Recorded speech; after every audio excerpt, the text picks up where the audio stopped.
Let's take a look at replacing the coolant temp sensor on a 6-liter Powerstroke engine. Now we've already gone ahead and removed the air box here, we've removed the upper radiator hose and the intercooler piping here, just so you can really see what we're getting at. The sensor is mounted right down here next to the thermostat. So with this stuff out of the way, I can pinch the electrical connector here, disconnect it. Now because there's limited clearance here, it's kind of difficult to get a socket in there. So I'm going to take a 21 millimeter wrench. I have to be careful not to let it slip here as we break this loose. And I'll continue working this around. Now we still might lose a little bit of coolant out of here, even though we have the upper radiator hose out. So you're going to want to have a catch pan underneath it.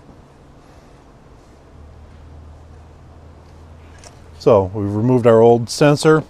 I've got my new sensor here. I'm going to take just a little bit of an assembly lube just to lubricate the O-ring. We don't want it rolling over or pinching when we install it in here. So now I can take my sensor, once I've got the lubrication on the O-ring here, and I'll insert it back into the hole. Get it good and snug with my fingers here. And take my wrench,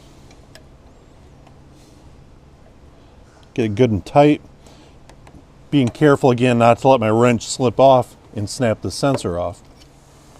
Then I can take my electrical connector, line it up properly, we'll clip it into place, and we always want to make sure it's locked in there good so it's not popping off there. Now we're going to reassemble. We're going to put the upper radiator hose back on, we'll put the intercooler piping back in, we'll put the air box back in place, make sure everything's good and sealed. We'll properly bleed and fill our cooling system, make sure that there's no air pockets in there, erase any trouble codes that may have been set in the PCM by the faulty sensor, and we're all set to go. We've just replaced the engine coolant temp sensor on the 6-liter Powerstroke diesel.